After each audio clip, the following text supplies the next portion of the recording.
حضرت علی کو ہی دیکھ لیجئے رضی اللہ عنہ، آنکھ آیا ہوا ہے، دیکھنے نہیں سک رہے ہیں آنکھ سے، باوجود اس کے مدینہ میں رہ سکتے تھے وہ، چونکہ بیمار تھے، نہیں رہے، کہا کہ اللہ کے نبی صلی اللہ علیہ وسلم چلے گئے ہیں، ہم پیچھے رہ جائیں؟ ویسی ہی آنکھ اٹھا میں تکلیف برداشت کر کے. آج کل کے زمانے میں تو ہم لوگ چشمہ پہن لیتے ہیں، کالا چشمہ، آنکھ ڈھک لیتے ہیں، وہ کچھ نہیں ہے، دھول ہے، مٹی ہے. اس زمانے میں سوچئے بند گاڑی بھی نہیں ہے، اونٹ کے اوپر بیٹھنا ہے، گھوڑے کے اوپر بیٹھ کے سفر کرنا ہے، دھوپ ہے، عرب کی دھوپ. ویسے دھوپ میں آنکھ کھول کر کے، ویسے ہی آنکھ لے کر کے سفر کر کے 220 کلومیٹر گئے، مدینہ سے خیبر پہنچے. ابھی سوچنے سے آنکھ میں پانی آتا ہے. کتنی تکلیف ہوتی ہے کسی کو اگر آنکھ آئی رہے تو. اور وہ بھی تکلیف ایسی تھی کہ آنکھ ان کا چپک رہا تھا، دیکھنے نہیں سک رہے تھے. اسی لیے جب نبی صلی اللہ علیہ وسلم نے پوچھا کہ علی ابن ابی طالب کہاں ہیں، تو کہا کہ ان کو آنکھ میں تکلیف ہے. کہا ایک آدمی جاؤ ان کو لے کر کے آؤ. ایک آدمی کو بھیجنا پڑا، دیکھ نہیں سک رہے تھے راستہ کدھر ہے، تو ہاتھ پکڑ کر کے جس طرح سے نابینا آدمی کو لایا جاتا ہے، نابینا آدمی کی طرح سلمہ ابن اکوع نے پکڑ کر کے نبی صلی اللہ علیہ وسلم کے پاس لے کر کے آئے. اگر تکلیف مصیبت دور کرنے والے ہوتے تو آنکھ ٹھیک کر لیتے اپنا. اور جب وہ اپنی آنکھ ٹھیک کرنے کے اوپر قادر نہیں ہیں تو ہم سے آپ سے برائی کو دور کرنے، پریشانی کو دور کرنے پر کیا قادر ہوں گے؟ جب وہ اپنی آنکھ، اپنی بیماری صحیح کرنے کے اوپر قادر نہیں ہیں تو آج کوئی مریض اگر پکارے گا ان کو یا علی المدد کا کہ نعوذ باللہ من ذالک، تو وہ مصیبت کو کیا دور کریں گے؟ یہ دلیل ہے توحید کی. صحابہ کرام رضوان اللہ علیہم اجمعین کا، اولیاء کا، انبیاء کا اللہ رب العالمین کے راستے میں تکلیف برداشت کرنا توحید کی دلیلوں میں سے ایک دلیل ہے. کیسے دلیل ہے؟ ایسے دلیل ہے کہ اگر وہ تکلیف دور کرنا کے اوپر قادر ہوتے تو اپنے سے کر لیتے. اللہ کے نبی نے کہا قُلْ لَا أَمْلِكُ لِنَفْسِي نَفْعًا وَلَا ضَرًّا، اے لوگوں میں اعلان کر رہا ہوں تمہارے سامنے، میں اپنے ذات کے لیے، اپنی ذات کے لیے، نبی نے کہا، نفع اور نقصان کا کچھ بھی مالک نہیں ہوں، اپنی ذات کے لیے. وَلَوْ كُنْتُ عَالَمُ الْغَيْبِ، اور اگر میں غیب جاننے والا ہوتا، لَاسْتَكْثَرْتُ مِنَ الْخَيْرِ، خیر کی بہت ساری چیزوں کو اپنے لیے خاص کر لیتا. وَمَا مَسَّنِيَ السُّوءُ، اور مجھ کو کوئی دکھ نہیں پہنچتی، کوئی تکلیف نہیں پہنچتی. جہاں لوگوں نے احد کے میدان میں دانت شہید کیا تھا، اس سے پہلے نبی صلی اللہ علیہ وسلم اپنا انتظام کر لیتے. جہاں لوگوں نے پیشانی مبارک کو زخمی کیا تھا صلی اللہ علیہ وسلم، وہاں اللہ کے نبی صلی اللہ علیہ وسلم خود اپنا پہلے انتظام کر لیتے. غیب نہیں معلوم تھا کیا ہوگا میرے ساتھ، کیا نہیں ہوگا. 2 زرہ پہن کر کے نکلے تھے غزوہ احد میں، لیکن تقدیر کیا تھی؟ غیب کا علم آپ کو نہیں تھا.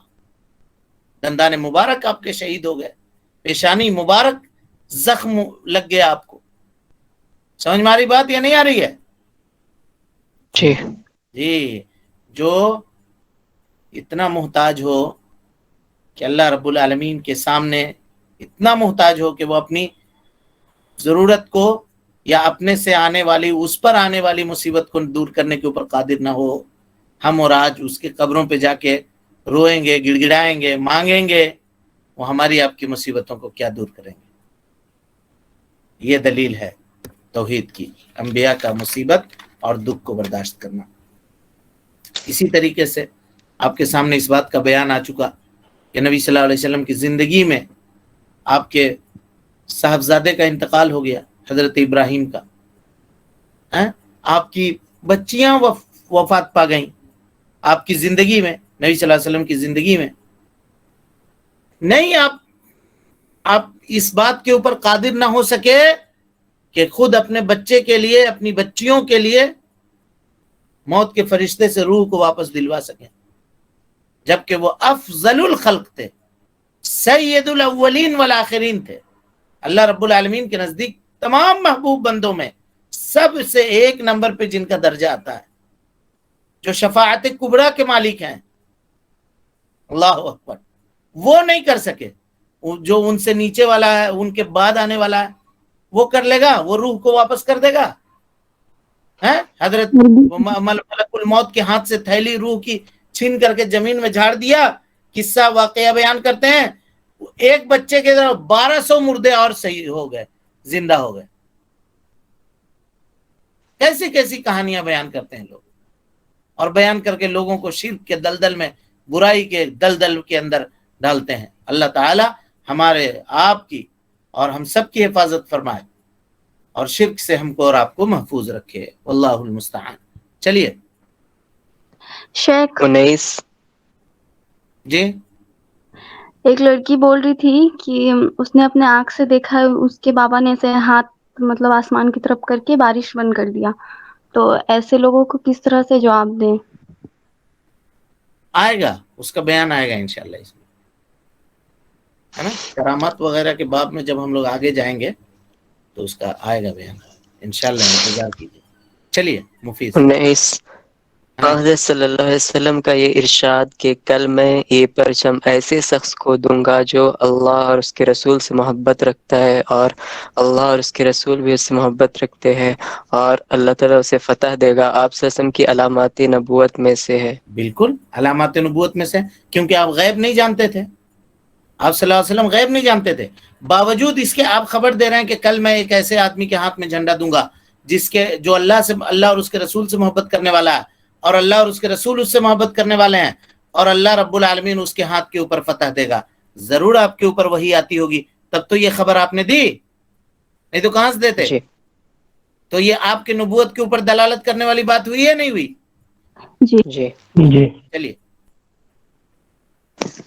20 آپ صلی اللہ علیہ وسلم کا حضرت علی رضی اللہ عنہ کی آنکھ میں لعاب ڈالنا اور ان کا فوراً صحت یاب ہو جانا بھی علامات نبوت میں سے ہیں۔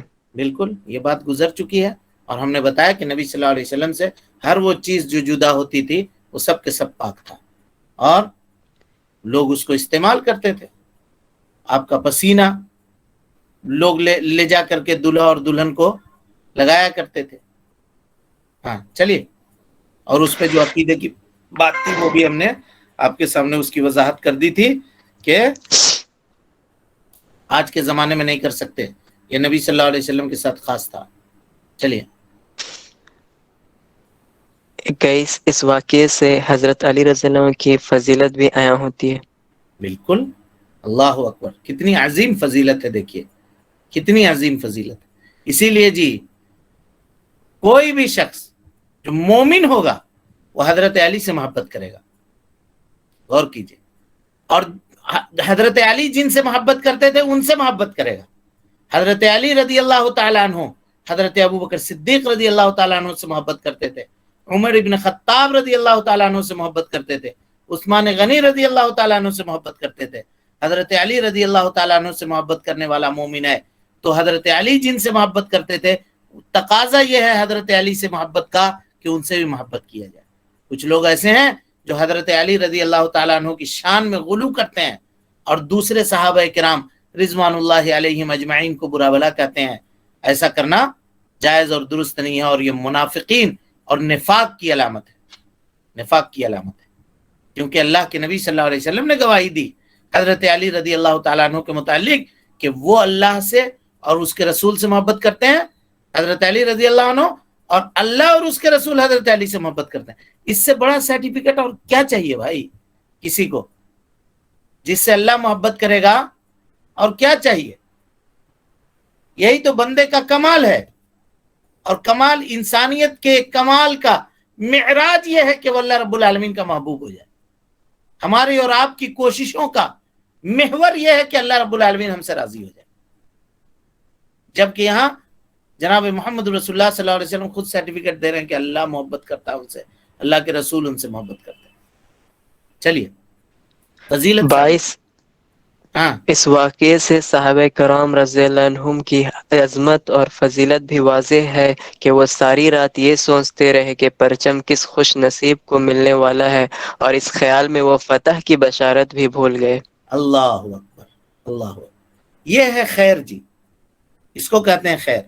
دیکھیے کئی دنوں سے وہ لوگ لگے ہوئے تھے کہ یہ قلعہ فتح ہو جائے جس میں یہود تھے، کوششیں چل رہی تھی، نہیں کامیاب ہو پا رہے تھے۔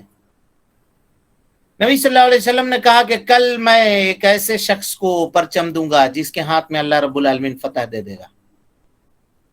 فتح کی خوشی بھول گئے یہ لوگ، حالانکہ اس وقت امپورٹنٹ یہ تھا کہ چلو پرچم کسی کو ملے، فتح تو مل جائے گی. ہم لوگ ہوتے تو یہ سوچتے نہیں سوچتے. جی بولیے.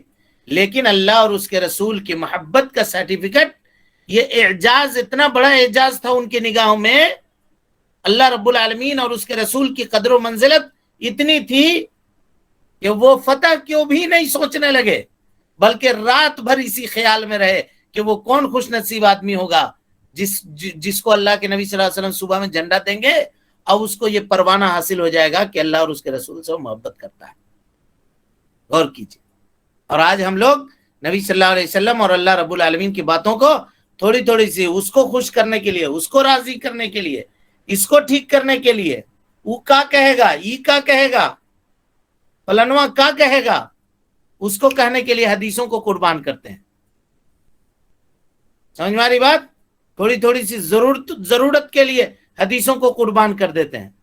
گنجائش تراشتے ہیں کہ بھائی گنجائش دیجیے، ہم ایک ہی بار نہ کر رہے ہیں، روز روز تھوڑی یہ موقع آئے گا. سوچ لیجیے ہم لوگ کہاں ہیں اور صحابہ کرام رضوان اللہ علیہ مجمعین کہاں تھے، اور اللہ رب العالمین نے ان کے ایمان کو ہمارے ایمان کا ضابطہ بنایا. فَإِنْ آمَنُوا بِمِثْلِ مَا آمَنْتُمْ بِهِ فَقَدْ اهْتَدَوْا. اے صحابہ جان لیجئے اگر آپ کے بعد میں آنے والے لوگ اس جیسا ایمان لاتے ہیں جیسا آپ ایمان لائے ہیں، تب یہ ہدایت والے ہوں گے. چلیے. تو اس سے ایمان بالقدر کی بھی قدر بھی ثابت ہوتا ہے کہ پرچم ایسے شخص کو مل گیا جس نے اس کے لیے کوئی کوشش یا خواہش نہیں کی، اور کوشش کرنے والے اس کے حصول سے محروم رہے. اللہ اکبر. یہ دیکھیے ایمان بالقضاء والقدر اس سے ثابت ہوتا ہے. کیسے ثابت ہوتا ہے؟ کہ یہ قضاء اور قدر کا ہی معاملہ ہے کہ اللہ تعالیٰ جو چاہتا ہے وہ ہوتا ہے. اگر پوری دنیا کے لوگ اس بات کے اوپر اکٹھے ہو جائیں کہ آپ کو فائدہ پہنچا دیں، نہیں پہنچا سکتے. اب پوری دنیا کے لوگ اس بات کے اوپر اکٹھے ہو جائیں کہ آپ کو نقصان پہنچا دے تو نہیں پہنچا سکتے، مگر اتنے ہی جتنا اللہ نے آپ کی تقدیر میں لکھ دیا. اگر آدمی قضا اور قدر کے اوپر ایمان لے آئے ہے نا، اس کے دل سے حسد کا شائبہ ختم ہو جائے گا. کسی کے اوپر وہ حسد کرے گا ہی نہیں، حسد کی نگاہ سے کسی کو دیکھے گا ہی نہیں. کیوں؟ کہ اگر مان لیجئے کوئی چیز کا وہ طلبگار تھا یا چاہ رہا تھا، وہ چیز اس کو نہیں ملی، تو وہ یہ سمجھے کہ یہ چیز میرے لیے تھی ہی نہیں، اس وجہ سے اللہ رب العالمین نے یہ مجھ کو نہیں دی. سمجھ میں آ رہی بات؟ جی. اور اگر کوئی آدمی کوئی چیز یعنی کسی مصیبت میں گرفتار ہوا، کسی پریشانی میں گرفتار ہوا، تو سوچے کہ اللہ رب العالمین نے ہمارے لیے یہی مقدر کیا ہے، تو مصیبت اور پریشانی کو جھیلنا، تکلیف اور دکھ کو برداشت کرنا، یہ اس کے لیے آسان ہو جائے گا. ہاں جی، طبعی طور پہ غمگین تو ہوگا وہ، کیونکہ انسان کو خلاف توقع باتیں جب اس کے سامنے آتی ہے تو اس میں ہاں جی خوشی اور غم کا مادہ اللہ رب العالمین نے رکھا ہے، وہ متاثر ہوتا ہے حالات سے، تو طبعی طور پہ اس کو غم تو ہوگا، لیکن وہ گریوزاری نہیں کرے گا، سینہ کوبی نہیں کرے گا، واویلا نہیں مچائے گا، اطمینان ہو جائے گا. اللہ رب العالمین کی جو تقدیر ہے اس پہ قبول کر لے. اور اس سے یہ پتا چلا کہ بہت سے کوشش کرنے والے لوگ اگر تقدیر میں نہیں لکھا ہوا ہے تو وہ چیز آپ کو نہیں ملنے والی ہے، چاہے آپ جتنا کوشش کرنا ہے کر لیجئے. صحابہ کرام رضوان اللہ علیہ مجمعین ایڑی اٹھا اٹھا کر کے کھڑے ہو رہے تھے، نہیں ہو رہے تھے کہ اللہ کے نبی صلی اللہ علیہ وسلم ان کو دیکھ لیں اور دیکھنے کے بعد وہ جھنڈا ان کو دے دیں. اپنی موجودگی کا احساس دلا رہے تھے. اور حضرت علی رضی اللہ تعالیٰ عنہ اپنے خیمے میں آرام کر رہے تھے، وہ آئے بھی نہیں تھے اس مجلس میں، لیکن چونکہ اللہ رب العالمین نے حضرت علی رضی اللہ تعالیٰ عنہ کے تقدیر میں یہ فیصلہ لکھ دیا تھا، اگرچہ وہ بیمار تھے، اللہ رب العالمین نے یہ کام انہیں سے لیا. سمجھ میں آئی بات؟ تو اگر کوئی آدمی جس طرح سے ایمان بالقضاء والقدر کے اوپر ایمان لانے کا حق ہے، اگر ایمان لے آتا ہے تو دنیا اور آخرت میں کبھی بھی سعادت سے وہ محروم نہیں ہوگا. زندگی کا لطف اس کا کبھی بھی گھٹے گا نہیں، کم نہیں ہوگا، کہ وہ سوچے گا، راضی ہوگا ہمیشہ کہ اللہ رب العالمین نے ہمارے لیے یہی لکھا تھا، ہے نا. سبب اختیار کرے گا، سبب اختیار کرے گا. اور سبب اختیار کرنے کے بعد نتیجے کو اللہ رب العالمین کے اوپر چھوڑ دے گا۔ اور میں نے یہ بھی کہہ دیا آپ کے سامنے کہ طبعی طور پر انسان خوشی اور غم سے ہے نا متاثر ہوتا ہے، تو وہ تو ہوگا۔ جیسے نبی صلی اللہ علیہ وسلم کے لخت جگر کا انتقال ہو گیا، آپ صلی اللہ علیہ وسلم کے آنکھ سے آنسو گر رہے تھے، لیکن آپ نے کیا کہا کہ جو اللہ کے لیے تھا وہ اللہ نے لے لیا، لیکن ہم بیٹے کے جدائی میں غمگین ہیں، کیونکہ ہم بھی انسان ہیں، ہمارے اندر بھی خوشی اور غم سے متاثر ہونے کا جذبہ اللہ رب العالمین نے رکھا ہے۔ ہمارے یہاں بھی کوئی کاٹ کا دل نہیں ہے، کوئی پتھر کا، کوئی لکڑی کا دل نہیں ہے، بلکہ ہمارے یہاں بھی ویسے ہی دل ہے جو اور لوگوں کے پاس ہے۔ سمجھ میں آئی بات؟ تو طبعی طور پہ ہو سکتا ہے کہ وہ غمگین ہو سکتا ہے اس کو خراب لگے، لیکن اس ایک حد کے مطابق، اس سے آگے وہ نہیں بڑھے گا۔ چلیے 24 حضرت علی رضی اللہ عنہ سے حضرت صلی اللہ علیہ وسلم کے فرمان علی رسول کا کہ اطمینان سے، اعلی رسلی کا کتاب میں رسول لکھا، ٹھیک نہیں، اس کو صحیح کیجئے، رسول کہ اطمینان سے روانہ ہو جاؤ میں آداب جنگ کی تعلیم ہے۔ جی، آداب جنگ یعنی ہر چیز میں ادب کو ملحوظ رکھنا ہے۔ ہم نے وہاں پہ تفسیر کی تھی، نماز کھڑی ہو گئی، کچھ لوگ دھڑبڑ دوڑتے ہوئے آتے ہیں، جلدی بازی موضوع بناتے ہیں، وہ سب نہیں کرنے کی ضرورت ہے۔ نبی صلی اللہ علیہ وسلم نے جہاد میں قافلہ روانہ کر رہے ہیں، آپ کہہ رہے ہیں بہت ادب سے چل کے جاؤ، واویلا نہیں کرو، آواز نہیں کرو، سکون کے ساتھ، وقار کے ساتھ چل کر کے جاؤ۔